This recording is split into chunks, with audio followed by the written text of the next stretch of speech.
embrace challenges. To be involved with the Cricket World Cup, to help bring the piece to fruition, is a real privilege for a manufacturer. The team that we've got is a spectacular group of artists, but they need to feel their blood pumping. Talking about the World Cup here, the pressure is on to deliver something that's a world-class piece.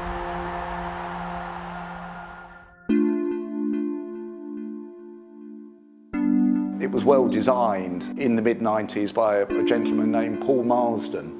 Paul thought about it very carefully and put together all the elements of cricket to create the cup. The piece weighs about 11 kilos. Its height is 650 millimetres tall.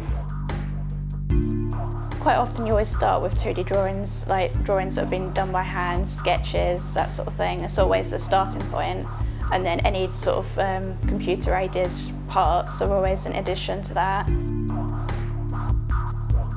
My uncle always asks me every time I see him, how am I getting on, what am I up to this time? He loves his cricket, so I was really impressed.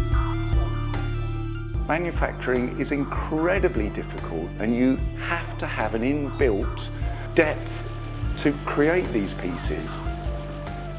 None of the components you can buy. These sections are fabricated by hand, as a blacksmith would make it. It's a challenging piece to make, and there's lots of hammering. The stumps that come up the side, but that's all, first of all it's spun, and then you have to sort of swage it down, basically making the metal skinnier. My job is to make this a mirrored finish. It slowly gets there from being a rough bit of metal to something that looks incredible. You can't see any dust on it, you can't see any scratches on it. It has to be perfect. Then we rinse it all and put it into our silver plating tank, and we apply power through it, and the silver attaches itself to it. Yeah, it looks really good. Yeah, I'm really pleased with that. Annealing means that we soften the piece, we take the tension out of the metal. It will then be soldered together with the other half of the sphere, and the globe is complete.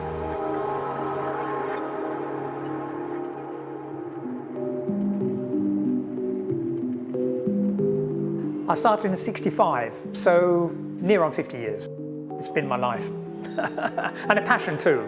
My wife says, I don't think you'll ever retire fully. It's all done freehand first, drawn, then scribed, and then cut. I've got a selection of cutters here that I use for different projects. Some of these handles are probably 200 years old, maybe. It's in you, it's in your hands. If I'm whistling at the bench, I know I'm doing it okay.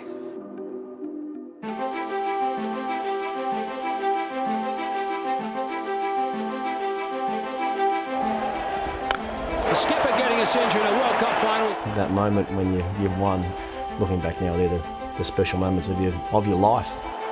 Just an incredible feeling, you know, the holy grail, the pinnacle of one-day international cricket.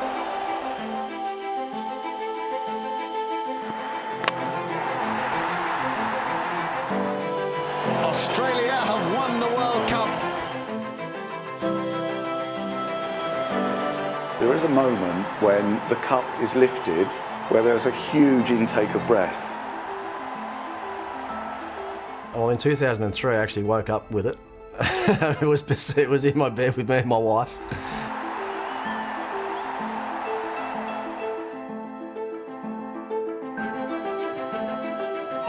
Hard to express what I feel today. I waited for 22 years, so surely the proudest day of my life.